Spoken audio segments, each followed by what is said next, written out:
નમસ્કાર વિદ્યાર્થી મિત્રો, આપની યુટ્યુબ ચેનલ જાત મહેનત જિંદાબાદમાં ફરી એકવાર આપનું હાર્દિક સ્વાગત છે.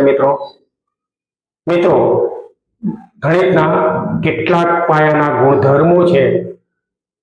પૂર્ણાંક સંખ્યાઓ અથવા તો અપૂર્ણ સંખ્યાઓ, સમય સંખ્યાઓ, એના માટેના કેટલાક ચોક્કસ નિયમો છે. અને આ ચોક્કસ નિયમો જો આપણે તૈયાર નથી કરતા મિત્રો, તો ગણિતમાં આપણને ખૂબ મોટી કચાશ રહે છે. આ કચાશને દૂર કરવા માટે આ નિયમોની જાણકારી ખૂબ જરૂરી છે. નિયમ સરળ છે, વાસ્તવિક જીવનમાં તમે એનો ઉપયોગ કરો છો, વાસ્તવિક દાખલાઓની અંદર પણ તમે એનો ઉપયોગ કરો છો, અને છતાં એ નિયમોથી અજાણ છો. જેવી રીતે કે 10માં શૂન્ય ઉમેરો છો તો 10 જ થાય, આ વાસ્તવિક છે. એને આપણે નિયમ સ્વરૂપે યાદ રાખીશું.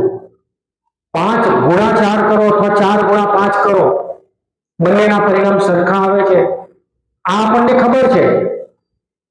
તો એવા કેટલાક વાસ્તવિક નિયમો જે છે કે જેના દ્વારા આપણી ગણતરી સરળ થઈ શકે, એવી ગણતરી સરળ કરવા માટેના કેટલાક નિયમો, એની આપણે વિગતે ચર્ચા કરીશું. મિત્રો, વિડીયોને અંત સુધી જોવાનો છે.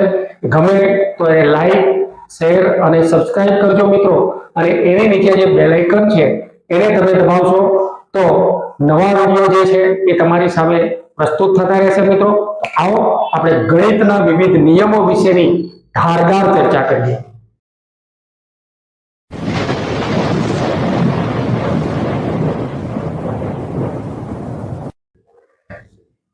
ગાણિતિક નિયમોમાં સૌપ્રથમ નિયમ આપણને આપેલો છે કે સરવાળા વિશે ક્રમનો નિયમ.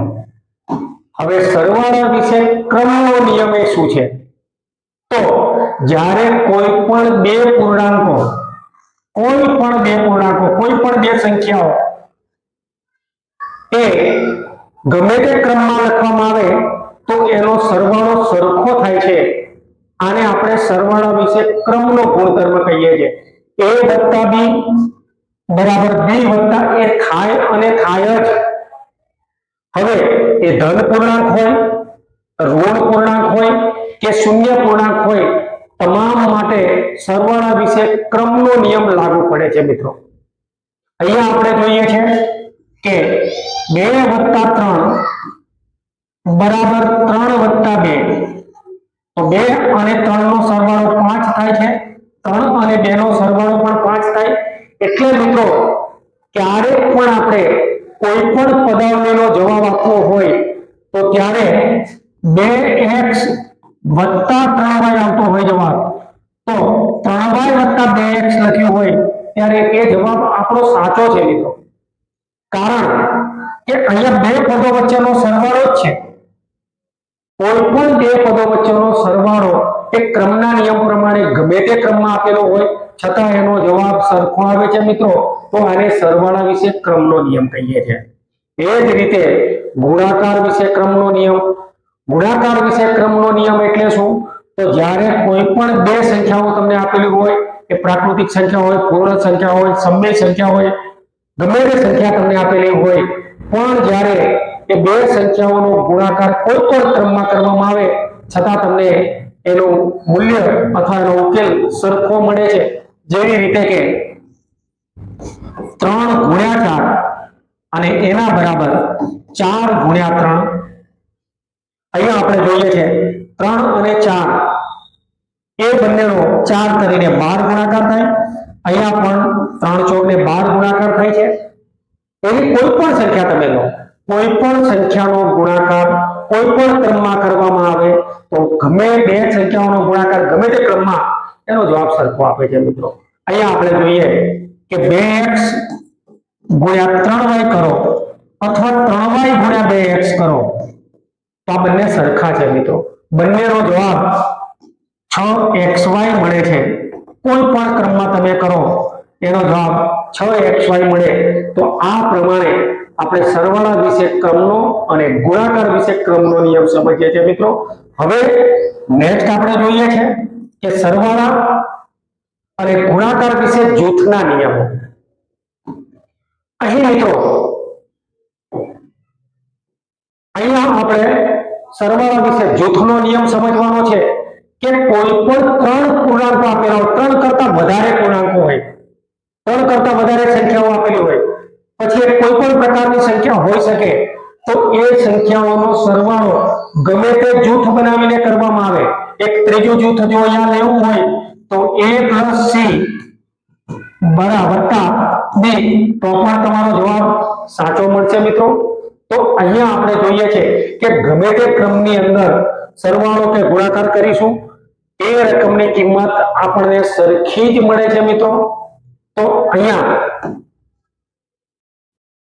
રકમ દ્વારા આપણે એને જોઈએ છીએ ત્યારે કોઈ પણ ત્રણ કે વધારે સંખ્યાઓનો સરવાળો ગમે તે ક્રમમાં કરવામાં આવે છતાં એનો જવાબ સરખો મળે છે. અહીંયા જુદા જુદા જૂથ પાડેલા છે, તો કોઈ પણ જૂથમાં કરો તો પણ સરવાળો સરખો મળે છે. તો અહીંયા આપણે જોઈએ છે કે 2 + 3 + 4 આવી એક રકમ છે આપણી પાસે, અને એ રકમને આપણે પ્રથમ બે રકમ 2 + 3 + 4 વડે કરી નાખીશું, 2 + 3 + 4 વડે કરી નાખીશું, અને 2 + 4 + 3 વડે કરીશું સરવાળો. તો કોઈ પણ જૂથ બનાવીને સરવાળો કરો, બધાનો સરવાળો સરખો મળશે. અહીંયા આપણે ચકાસીએ છીએ કે 3 ને 2 5, 5 અને 4, તો એ કિંમત આપણને મળે છે 9. મિત્રો 3 ને 2 5 ને 4 9 છે. અહીંયા 2 + 4 ને 3 7, એ પણ આપણને 9 મળે છે. 4 ને 2 6 + 3, એ પણ આપણને 9 મળે છે. કોઈ પણ ક્રમમાં જૂથ બનાવી લો અને એ જૂથ આપણને જ્યાં પણ સરળ પડે એ બેના જૂથ બનાવી લેવાના, બાકીની રકમને તમે ઉમેરી દો. આવા દાખલાઓ મિત્રો કઈ જગ્યાએ આપણને કામમાં લાગે, ક્યારે આપણે જૂથ બનાવવા, તો જૂથ બનાવવા માટે તમારે હંમેશા 100 + 3 + 200 આવી કોઈ રકમ તમને આપેલી છે અને તમારે એની ગણતરી કરવી છે મિત્રો. તો સૌપ્રથમ 100 અને 200 નું જૂથ બનાવી દો અને એમાં 3 ઉમેરી દો. તો અહીંયા બંનેના જૂથનો સરવાળો 300 + 3, તો 303 મળશે. તો આ પ્રકારે જૂથ બનાવીને આપણે કિંમત શોધી શકીએ છીએ મિત્રો. એ જ રીતે ગુણાકાર વિશે જૂથનો નિયમ. કોઈ પણ ત્રણ સંખ્યાઓનો ગુણાકાર ગમે તે જૂથમાં કરવામાં આવે, ગમે તેટલા જૂથ પ્રમાણે કરવામાં આવે, છતાં એનો જવાબ સરખો મળે છે. અહીંયા એક ગુણાકાર a × c × b લઈ લઈશું આપણે. હવે અહીંયા આપણે જોઈએ કે a 2 × 3 × 4 અથવા 2 × 3 × 4 અથવા 2 × 4 × 3. આગળ પાછળ આવી રકમ છે આપણા માટે 2 × 3 × 4. એને ગમે તે જૂથની અંદર આપણે કરીએ. પહેલા આ બેનું જૂથ લીધું છે, પછી આ બેનું જૂથ લીધું છે, ને પછી એનું અને 4 નું જૂથ લીધું છે. કોઈ પણ જૂથ પ્રમાણે આપણે ગણતરી કરીએ છીએ મિત્રો. તો અહીંયા 2 × 4 તરીને 12, 12 × 24 આપણને મળી ગયા. 2 × 12 એટલે 24. અહીંયા 3 × 6, 6 નો 4 સાથે ગુણાકાર, એ પણ આપણને 24 મળી ગયા. એ વાળા 4 × 8, 8 ને 3 વડે ગુણો તો પણ 24 મળી ગયા. તો મિત્રો બધાના જવાબ તો સરખા છે. તો આવી જ્યારે કોઈક રકમ આવે તો અહીંયા આપણને કીધું છે કે 25 × 100 × 4 અને તમારે આ રકમનો ગુણાકાર કરવો છે મિત્રો. તો એ ગુણાકાર તમે કેવી રીતે કરી શકો? 25 એનો 4 સાથે ગુણાકાર કરી લઈશું, આ બેનું જૂથ બનાવીએ અને ગુણ્યા 100. હવે 25 × 100 એટલે એ કિંમત આપણને 10,000 મળે. તો આ સરળતાથી તમે કરી શકો. આવી રીતે જ્યારે ક્રમ બદલીને ગુણાકાર કરવામાં આવે તો ગુણાકાર સરળતાથી કરી શકીએ. 20 × 30 × 15 આવું આપણને કીધું છે મિત્રો. અને હવે આવી રકમનો ગુણાકાર કેવી રીતે સરળ થાય, તો આ જ એના જૂથ બનાવી દો. એટલે કે 20 × 15 તરીને 45 450. હવે બે શૂન્ય છે મૂકી દો. 45 દુને 90 અને બે મીંડા એટલે ટોટલ તમારો જવાબ 9000. રમતા રમતા તમે કરી શકો છો. જૂથ બનાવીને તમે ગણતરી કરશો મિત્રો ત્યારે સરસ રીતે ગુણાકાર સરળતાથી ગમે તેટલી રકમનો ગુણાકાર છે તમે કરી શકશો. તો આને આપણે ગુણાકાર વિશે જૂથનો નિયમ કહીએ છીએ, ઉપર સરવાળા વિશે જૂથનો નિયમ કહીએ છીએ. ને કે બાદબાકી પર ગુણાકારનું વિભાજન, આ મિત્રો નિયમને આપણે ધ્યાનમાં રાખવાનું છે. હવે અહીંયા આપણે a બરાબર 2, b બરાબર 3 અને c બરાબર 4 આવી કોઈ નોર્મલ રકમથી શરૂઆત કરીએ છીએ મિત્રો, અને આ પ્રમાણે આપણે ગણતરી કરવી છે. તો અહીંયા આપણે જોઈશું કે 2 ગુણ્યા 3 વત્તા 4 બરાબર 2 ગુણ્યા 3 વત્તા 4 બરાબર 2 ગુણ્યા 3 કરીશું વત્તા 2 ગુણ્યા 4 કરીશું. જો મિત્રો અહીંયા ગુણાકાર જે છે એ ગુણાકારનું સરવાળા પર વિભાજન કર્યું છે. તો આ ગુણાકાર 2 નો કરો, પછી 2 અને 4 નો ગુણાકાર કરો. ગુણાકારનું સરવાળા પર વિભાજન. હવે ગુણાકારનું સરવાળા પર જ્યારે વિભાજન કરીએ છીએ ત્યારે આપણને જવાબ સરખો જ મળે છે મિત્રો. તો અહીં આપણે જોઈએ કે 2 ગુણ્યા 4 ને 3 7 છે, તો 7 દુને 14 આપણો જવાબ છે. ત્યાં પણ આપણને 14 મળવા જોઈએ અને મળે. તો અહીંયા આપણે જોઈએ છે 3 દુને 6 વત્તા 4 દુને 8 6 અને 8 નો સરવાળો કરો તો પણ 8 ને 14 મળે છે. બંને જવાબો સરખા થાય છે મિત્રો. તો ગમે તે ક્રમમાં કરશો તમે. અહીંયા ગુણાકારનો સરવાળા કે બાદબાકીને પણ આ નિયમ લાગુ પડશે.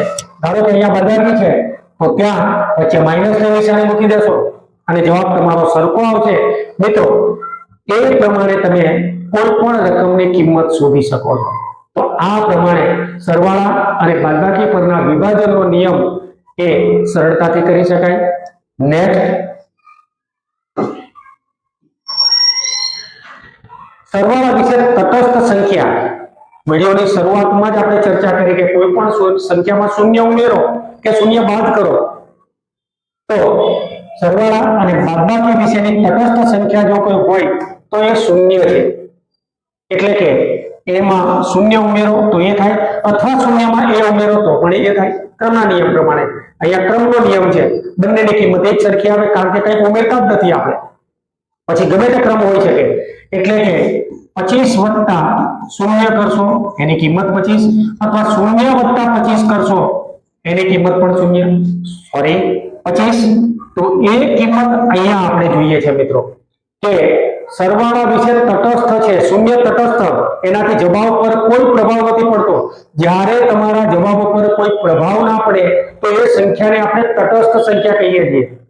અહીંયા કોઈ જવાબ પર પ્રભાવ નથી પડતો, બંનેના જવાબો 25 છે તો એ રકમ જે છે એની એક જળવાઈ રહે છે, માટે આપણે એને તટસ્થ સંખ્યા કહીએ છીએ. ગુણાકાર માટે એક આવી તટસ્થ સંખ્યા છે કે ગુણાકાર વિશે તટસ્થ સંખ્યા એક છે. કોઈ પણ સંખ્યાનો ગુણાકાર એક સાથે કરવામાં આવે, કોઈ પણ સંખ્યા આપેલી હોય અને એનો ગુણાકાર એક સાથે કરવામાં આવે તો એ સંખ્યા પોતે જ આપણને મળે છે. 25 એકા 25, 100 એકા 100, 12 એકા 12, 19 એકા 19, -10 એકા -10. તો અહીંયા એકની સાથે કોઈ પણ રકમનો ગુણાકાર કરીશું 35 અને 1 ગુણ્યા -35 બરાબર એની કિંમત ઋણ 35. તો અહીંયા આપણે જોઈએ છે કે ગુણાકાર એ આપણને ઋણ 35 મળે છે મિત્રો. તો આ રીતે સરવાળા વિશે તટસ્થ સંખ્યા તો 0 યાદ રાખીશું, ગુણાકાર વિશે તટસ્થ સંખ્યા તો 1 યાદ રાખીશું. કારણ બે રકમોના સરવાળામાં જ્યારે કોઈ તફાવત ના આવે તો એક રકમ શૂન્ય જ હોય, કારણ કે એક રકમ આપણને મળે આપેલી છે તો બીજી રકમ શૂન્ય છે એવું સાબિત થાય છે. અહીંયા આપણે જોઈએ કે ગુણાકાર બે સંખ્યાઓમાં એનો ગુણાકાર જો એની એ સંખ્યા પોતે જ આવે તો એમાંથી એક સંખ્યા એક હોવી જોઈએ, તો જ એ સંખ્યા પોતે બે પૈકીની એક સંખ્યા આવે છે. તો અહીંયા a ગુણ્યા 1 બરાબર a, 1 ગુણ્યા a બરાબર a. હવે મિત્રો બે વિરોધી સંખ્યાઓનો સરવાળો શૂન્ય થાય વિરોધી સંખ્યા એટલે શું? તો વિરોધી સંખ્યા એટલે જ્યારે એક સંખ્યા ધન હોય અને એને એ જ સંખ્યા ઋણ હોય તો આ બંને સંખ્યાઓને પરસ્પર વિરોધી સંખ્યાઓ કહીએ છીએ મિત્રો આપણે. એક ધન પૂર્ણાંક છે અને એક ઋણ પૂર્ણાંક છે, અથવા તો એક ધન અપૂર્ણાંક છે અને એક ઋણ અપૂર્ણાંક છે. એટલે કે જેટલા આપો છો એટલા જ તમે લઈ લો તો સંખ્યા શૂન્ય થશે. અહીંયા એ નથી મિત્રો, શૂન્ય સમજવાનું છે આપણે. નિયમને જરા સુધારી લેશો. બે વિરોધી સંખ્યાઓનો સરવાળો હંમેશા શૂન્ય થાય. અહીંયા એ ને સુધારીને શૂન્ય લખશો. ધન 5 અને ઋણ 5 તો 5 ઓછા 5 એટલે એની કિંમત શૂન્ય મળે, અથવા તો ઋણ 1/2 અને ધન 1/2 એની કિંમત પણ આપણને શૂન્ય મળે. તો કોઈ પણ બે રકમો સરખી રકમો હોય, એક ધન હોય અને એક ઋણ હોય, એટલે કે પરસ્પર વિરોધી હોય, પરસ્પર વિરોધી. અહીંયા આપણે જોઈએ છે કે ધન સંખ્યાઓ હંમેશા જમણી બાજુ હોય છે સંખ્યા રેખા પર, અને ઋણ સંખ્યા હંમેશા ડાબી બાજુએ હોય છે, -1 -2. તો આને આપણે પરસ્પર વિરોધી છે. એક આ તરફ જાય છે મિત્રો અને એક આ તરફ જાય છે, બંને સાથે ક્યારેય નથી જતા. વિરોધી સંખ્યાઓ બંને ક્યારેય સાથે ના ચાલી શકે, ઉલટા જશે. અને એ વિરોધી સંખ્યાઓ જ્યારે સરખા પ્રમાણમાં હોય ત્યારે એ તટસ્થ બની જશે, સંતુલિત થઈ જશે. અને સંતુલિત થઈ જાય છે એટલે 0. બે ધન છે એવા એવા બે ઋણ છે, બંને બે બે પગલા ચાલે તો 0 માં ભેગા થશે. એ રીતે 25 ધન છે અને 25 ઋણ છે, બંને 25 પગલા ચાલશે ત્યારે શૂન્ય આગળ આવીને ઉભા રહેશે મિત્રો. તો અહીંયા ધન સંખ્યા અને ઋણ સંખ્યા એટલે કે વિરોધી સંખ્યાઓ સરખા પગલા ચાલે શૂન્ય થઈ જાય છે. માટે ધન અને ઋણ એવી સંખ્યાઓને આપણે વિરોધી સંખ્યાઓ કહીએ છીએ. અહીંયા જોઈએ કે વ્યસ્ત એટલે શું? તો બસ અહીંયા જો માણસ ઊભો છે એ માણસ એ આ રીતે ઊભો છે, અને હવે અહીંયા જે માણસ ઊભો છે એ આ રીતે ઊભો છે, માથું નીચે અને પગ ઉપર ઊભા માટે ચાલે છે. તો અહીંયા આપણે જોઈએ છે કે આ બંને પરસ્પર વ્યસ્ત છે, પરસ્પર વ્યસ્ત રકમ એવી કે અંશ અને છેદ આપેલા હોય. એ જ રકમો જ્યારે ઉપર છેદ અને નીચે અંશ થઈ જાય એની એ જ રકમ મળે. અને જો બેનો ગુણાકાર કરવામાં આવે, જો બે રકમનો ગુણાકાર કરવામાં આવે તો એ સંખ્યાઓનો ગુણાકાર હંમેશા 1 થાય. અંશની સામે અંશ ઉડી જશે, છેદની સામે છેદ ઉડી જશે. ટૂંકમાં જે સંખ્યા છે એનો જ વ્યસ્ત લેવામાં આવે તો અને બંનેનો ગુણાકાર કરવામાં આવે તો 1 થાય. જેવી રીતે કે 2 ની નીચે 25 ગુણ્યા એનો વ્યસ્ત ઉમેરવો ત્યારે 25 ની નીચે 2, 2 25 અંશ 25 દૂતીયાંશ. અહીંયા 25 અને 25 ને આપણે ઉડાડી દઈશું, 2 અને 2 ને ઉડાડીશું. અહીંયા 1. મિત્રો એક ધ્યાન રાખો કે જ્યારે સાથે બેસેલાને જ્યારે તમે ઉડાડો છો ને, આ બંને ઉડે ત્યારે 0 આવે છે. પણ એક પહેલા માળે બેઠો હોય અને બીજું બીજા માળે બેઠો હોય, ઉપર નીચે બેઠા હોય, એને જ્યારે તમે ઉડાડો છો ત્યારે તમારે એની કિંમત શું લખવાની છે? એક ઘણા વિદ્યાર્થીઓ નોર્મલ આવી રકમમાં પણ ભૂલ કરતા હોય છે કે અહીંયા 5 માંથી 5 બાદ કરે ત્યારે 0 તો લખે છે, પણ તમને અહીંયા પૂછવામાં આવે કે 2 અને 2 ઉડી ગયા શું વધે? તો તમે શૂન્ય બોલવાની કોશિશ ના કરો, કારણ કે શૂન્ય નથી વધતા. અહીંયા આપણે શું બોલીએ છીએ? 2 એકા 2 માટે એક જવાબ છે. એટલે જ્યારે બે વ્યસ્ત સંખ્યાઓનો ગુણાકાર આપેલો હોય ત્યારે હંમેશા 1 લખવાના છે. પછી ગમે તે સંખ્યા આપેલી હોય, પૂર્ણાંક હોય, અપૂર્ણાંક હોય, દશાંશ અપૂર્ણાંક હોય, અને એનો ઉલટા કરી નાખો ત્યારે એનાથી મળતી જે વ્યસ્ત સંખ્યા મળે દશાંશ અપૂર્ણાંક એટલે કે 1.5. હવે એનો વ્યસ્ત આપણે જ્યારે મેળવવો હોય મિત્રો ત્યારે 15 દશાંશ લખાશે, કારણ કે પોઈન્ટ પછી એકમ છે તો એનો વ્યસ્ત કરો ત્યારે 10 ની નીચે 15 થાય, તો આને આપણે દશાંશ અપૂર્ણાંક કહીએ છીએ, તો એ કિંમત ઉડી જાય છે, માટે એનો જવાબ 1 છે। તો આવી રીતે બે વ્યસ્ત સંખ્યાઓનો ગુણાકાર 1 થાય છે મિત્રો। જ્યારે કોઈ પણ રકમ તમને આપેલી હોય પણ એમાં મિશ્ર ગાણિતિક પ્રક્રિયાઓ જ્યારે તમને આપેલી હોય ત્યારે સાદુરૂપ આપવા માટે ભાગુ સભાનો નિયમ યાદ રાખવાનો છે મિત્રો। અહીંયા ભાગુ સભાનો નિયમ એ શું છે? તો ભાગુ સભા એ આપણે આ રીતે લખીએ છીએ મિત્રો।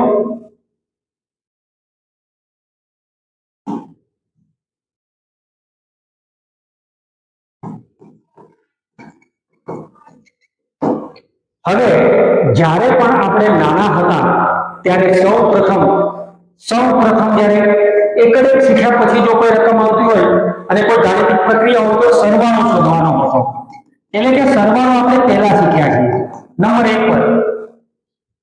ત્યાર પછી એ સરવાળો આવડી જાય કે આપણે સાદી બાદબાકી અને દશકવાળી બાદબાકી શીખતા હતા। ત્યાર પછી તમને ઘડિયાળ તૈયાર કરાવીને ગુણાકાર શીખવવામાં આવતો અને છેલ્લા નંબરે તમે ભાગાકારની પ્રક્રિયા કરતા હતા। તો આ પ્રકારની જે પ્રક્રિયા હતી એને થોડી ઉલટી ફેરવવાની છે। આ બેની અંદર ઉલટું નથી, પણ પહેલામાં ઉલટું છે કે જે ભાગાકાર છેલ્લે શીખ્યા હતા એની પ્રક્રિયા પહેલા કરો, ત્યારબાદ ગુણાકારની પ્રક્રિયા કરો, પછી સરવાળો કરો અને છેલ્લે બાદબાકી કરો। તો આ પ્રકારે જ્યારે તમે સાદુરૂપ આપશો ત્યારે કોઈ સંજોગોમાં એ સાદુરૂપ આપણું ખોટું જતું નથી મિત્રો। અહીંયા આપણે જોઈએ છે કે જ્યારે કોઈ પણ રકમમાં મિશ્ર ગાણિતિક પ્રક્રિયાઓ આપેલી હોય ત્યારે સૌપ્રથમ ભાગાકારની પ્રક્રિયા, ત્યારબાદ ગુણાકારની પ્રક્રિયા, તે પછી બાકી વધતી રકમનો સરવાળો અને બાદબાકી કરવામાં આવે છે। તો આને આપણે ભાગુ સભાનો નિયમ કહીએ। બોલીએ છીએ આપણે ભાગુ સભા, ઘણી વખતે બોલ્યા છે અને છતાં એ ભાગુ સભાનો નિયમ આપણને યાદ નથી। ભાગુ સભા છે શું? ભાગાકાર, ગુણાકાર, સરવાળા અને બાદબાકીનું શોર્ટ ફોર્મ, ટૂંકું રૂપ છે। અને એ ભાગુ સભાના નિયમ પ્રમાણે તમે કોઈ પણ રકમની ગણતરી કરો, કોઈ પણ રકમની, તો એ સરળતાથી તમે કરી શકશો, નહીં તો આ રકમની અંદર તમે ચોક્કસપણે ભૂલ કરો છો મિત્રો। આવી જ્યારે મિશ્ર પ્રક્રિયા આપેલી હોય 2 × 3 + 4 - 5 આવી કોઈ રકમ આપેલી છે અને આ રકમનો આપણે જવાબ મેળવવો છે, સરળ રકમ છે। હું તમને અહીંયા બતાવું કે સૌપ્રથમ તમે 3 × 6 કર્યા છે, +4 કર્યા છે અને -5 કર્યા છે। હવે 6 ને 4 10, 10 માંથી 5 જાય તો આપણને 5 મળે છે। અહીંયા આ શીખવવામાં આવે છે। હવે આવી જ કોઈ રકમ આપેલી છે કે 4 + 3 × 2 અને -5। અહીંયા મિત્રો જો અહીંયા આપણે 4 + 3 કરીશું ત્યારે 7 × 2 -5, 7 × 14 - 5, 14 માંથી 5 જાય તો 9 વધે। આ પ્રોસેસ ખોટી છે। અહીંયા સાચા કેમ? કારણ કે ગુણાકાર પહેલા કર્યું છે, પણ અહીંયા આપણી પ્રોસેસ ખોટી છે। રકમ તો એની જ છે, આપણો જવાબ 9 આવે છે મિત્રો। કેમ? કારણ કે આપણે ભાગુ સભાના નિયમનો ઉપયોગ નથી કર્યો। હવે ભાગુ સભાના નિયમનો ઉપયોગ જ્યારે કરીએ છીએ ત્યારે મિત્રો સૌપ્રથમ 3 × 2 એની પ્રક્રિયા પહેલા કરવી પડે। ભાગાકાર તો છે જ નહીં એટલે દૂર થઈ ગયા। તો હવે આપણો નંબર કયો આવે છે? ગુણાકાર, ત્રીજા નંબરની પ્રક્રિયા પહેલી લેવાની છે। તો અહીંયા 4 અને -5 ને એ જ કરી દો, ફક્ત 3 અને 2 નો ગુણાકાર કરો અને બંને પ્લસમાં આવશે 6। અહીંયા જુઓ મિત્રો, ભૂલ આ છે। આ રીતે ભૂલ થાય છે મિત્રો કે રકમ એવી જ છે અને છતાં તમે ભાગુ સભાના નિયમને અનુસર્યા નથી, તો ત્યાં તમારો જવાબ ખોટો આવે છે।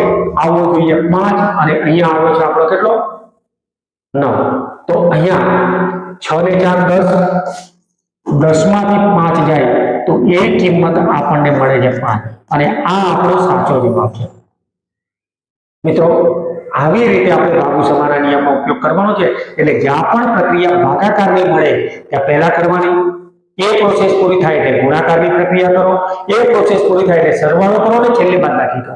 તો આ પ્રકારે નિયમને આપણે અમલમાં મૂકીને એક રકમ આપણને સરસ મજાની આપેલી છે કે જેમાં બધો આખા નિયમનો ઉપયોગ થઈ જાય છે. અહીંયા સૌપ્રથમ ભાગાકાર કેટલા છે એને આપણે ધ્યાનમાં લઈએ. તો 25/5, 27/3 અને 55/11 આ રકમોનું આપણે સાદુરૂપ પહેલા આપીશું મિત્રો. આનું સાદુરૂપ પહેલા તો 2 ગુણ્યા 25/5 કરો એટલે એ કિંમત 5/25 વત્તા 27/3 કરો એટલે 9 * 27 ઓછા 13 ઓછા 1 એના એ જ રાખો અત્યારે હાલ પૂરતા વત્તા 3 ગુણા વડે એના એ જ રાખો. હવે 55/11 કરીએ ત્યારે એ કિંમત આપણને મળશે 5 ઓછા 42 ઓછા 32 એના એ જ રાખીશું. અહીંયા મિત્રો જ્યાં જ્યાં તમને ભાગાકાર જોવા મળતો હતો એ ભાગાકારને આપણે પૂરો કરી નાખીએ. ભાગાકાર કરી દીધો છે. નેક્સ્ટ પ્રોસેસ આપણે શું આવે છે તો ગુણાકારની. ગુણાકાર જોયો કયા કયા છે તો આ ગુણાકાર છે, આ ગુણાકાર છે. એની જ્યારે પ્રોસેસ કરીએ ત્યારે 5 × 10 વત્તા 9 ઓછા 13 ઓછા 1 વત્તા 3 × 5 = 15 ઓછા 42 ઓછા 32. મિત્રો ગુણાકારની પ્રોસેસ પૂરી થઈ ગઈ એટલે હવે આપણે સરવાળાની પ્રોસેસ લઈશું. તો સરવાળાની પ્રોસેસમાં 10 અને 9 19. આની પ્રોસેસ એની એક બાજુ રાખો વત્તા 15. આની પ્રોસેસ પણ બાકી રાખો 42 ઓછા 32. હવે મિત્રો આપણે બાદબાકીની પ્રોસેસ લેવાની એટલા માટે છે કે કૌંસ છે અને કૌંસનો નિયમ આપણે આગળ શીખવો છે. તો અહીંયા 19 ઓછા 12 વત્તા 15 ઓછા 42 માંથી 32 બાદ કરો એટલે 10. તો હવે સરવાળાનો નિયમ લાગુ પડે કે ભાઈ પહેલા સરવાળો જ કરવો છે 19 વત્તા 15 અને પછી બાદબાકી કરવી છે 12 ઓછા 10. સરવાળો કરીએ ત્યારે 19 ને 15 એ 34 આપણી પાસે સરવાળો થાય છે અને બાદબાકી કરવા માટે આ બેનો સરવાળો માઈનસ નો સરવાળો નિશાની માઈનસની એ અગાઉના વિડિયોની અંદર આપણે ચર્ચા કરી છે કે જ્યારે બે માઈનસ રકમો આપી હોય તો એનો સરવાળો કરવાનો 2 અથવા 2 કરતા વધારે તો ઋણ રકમોનો સરવાળો પણ નિશાની ઋણ. આવો એક નિયમ તમને ભૂખાયો છે મિત્રો. તો 12 માંથી 10 જાય તો 12 અને 10 સોરી 22 થશે. હવે 34 માંથી 22 મારે બાદ કરવા છે એ કિંમત આપણને મળે 12. 4 માંથી 2 જાય તો 2 અને 3 માંથી 2 જાય તો 1 તો 12 આનું સાદું રૂપ છે. તો આ પ્રકારે ભાગુસભાના નિયમ પ્રમાણે મિત્રો કોઈ પણ ગમે તેટલી જટિલ રકમ હોય, ગમે તેટલી જટિલ રકમ, તો નિયમ આપણે યાદ રાખવાનો. સૌપ્રથમ ભાગાકાર, ત્યાર પછી ગુણાકાર, ત્યાર પછી સરવાળો અને છેલ્લે બાદબાકી, ભાગુસભા. તો એ ભાગુસભાના નિયમને તમે વાસ્તવિક જીવનમાં ઉપયોગમાં લેશો મિત્રો. ગમે તેટલી મિશ્ર પ્રક્રિયા હશે આનો જવાબ ક્યારેય ખોટો નહીં પડે. હવે તમને આ દાખલો ભાગુસભાનો નિયમ લાગુ પાડ્યા સિવાય ગણવા માટે આપવામાં આવે છે અને એ તમે ગણીને મને કહેજો મિત્રો કે એનો જવાબ બહાર આવે છે. ક્યારેય નહીં આવે મિત્રો. જો ભાગુસભાનો નિયમ લાગુ નહીં પાડો તો આનો જવાબ ક્યારેય સાચો નથી આવવાનો. તમારે મને ગણતરી કરીને એનો જે જવાબ તમારી રીતે આવે છે મને કમેન્ટ બોક્સમાં આપવાનો છે. એ ક્યારેય ના આવે. નેક્સ્ટ રકમ જોઈએ આપણે. સાદુરૂપ આપવા માટે વિવિધ પ્રકારના કૌંસનો ઉપયોગ. હવે અહીંયા વિવિધ પ્રકારના કૌંસ આપણને આપેલા છે અને એ કૌંસ જે છે એનો આપણે પદ્ધતિસર ઉપયોગ કરવાનો છે મિત્રો. તો અહીંયા જોઈએ કે સૌપ્રથમ લીટી કૌંસ જે વાસ્તવમાં અસ્તિત્વમાં નથી એ આપણે રકમ પરથી બનાવવાનો છે મિત્રો. લીટી કૌંસ શું છે એ આપણે બનાવવાનું છે. ત્યાર પછી આવી નિશાની જ્યારે જોવા મળે, આ પ્રકારની નિશાની જોવા મળે ત્યારે આપણે એને કહીશું નાનો કૌંસ. આને ધનુષ કૌંસ અથવા છગડીયો કૌંસ કોઈ જગ્યાએ બોલવામાં આવે છે અને આ છે મોટો કૌંસ. તો આ પ્રકારે જે પણ કૌંસ આપેલા છે એને તમારે સાદુરૂપ આપવાનું હોય તો સૌપ્રથમ કેવી રીતે આપણે ઉપયોગ કરીએ તો જ્યારે પણ તમે કૌંસને છૂટા કરો ત્યારે આ જ ક્રમમાં તમારે કૌંસ જોડવાના છે. કેવી રીતે? અહીંયા એક આપણને સરસ મજાની રકમ આપેલી છે, બધા જ કૌંસનો ઉપયોગ થયેલો છે. અહીંયા ફક્ત લીટી કૌંસ નથી જે આપણે બનાવવાનો છે. તો એ કિંમત જ્યારે આપણે લઈએ ને મિત્રો, ત્યારે આવી રીતે કર્યું એટલે એને આપણે લાઈન કર્યું. આ લાઈનનું સાદુરૂપ આપણે પહેલા આપવાનું છે, જેને આપણે લીટી કૌંસ કહીએ છીએ. લીટી કહીએ છીએ. અને એ લાઈન જે છે એ લાઈન વાળી પ્રોસેસ આપણે પહેલા કરવાની છે. બાકી કૌંસ અને બાકીનું બધું એનું લખવાનું છે. ફક્ત નાનો કૌંસ છૂટી જશે, કારણ કે અહીંયા પ્રોસેસ થઈ જાય એટલે એ છૂટી જાય. જે કૌંસની પ્રોસેસ પૂરી થઈ ગઈ એ કૌંસ છૂટ્યો, ઓટોમેટિક છોડી દેવાનો. હવે અહીંયા આપણે જોઈએ છે કે 2 ગુણા મોટો કૌંસ છગડીયા કૌંસમાં 25/5 કરો એટલે 5 જ લખી દો. હવે નાનો કૌંસ લખવાની જરૂર નથી મિત્રો. ત્યાર પછી વત્તા 27/3 એટલે 9 લખી દો. નાનો કૌંસ લખવાની જરૂર નથી, માત્ર છગડીયો કૌંસ.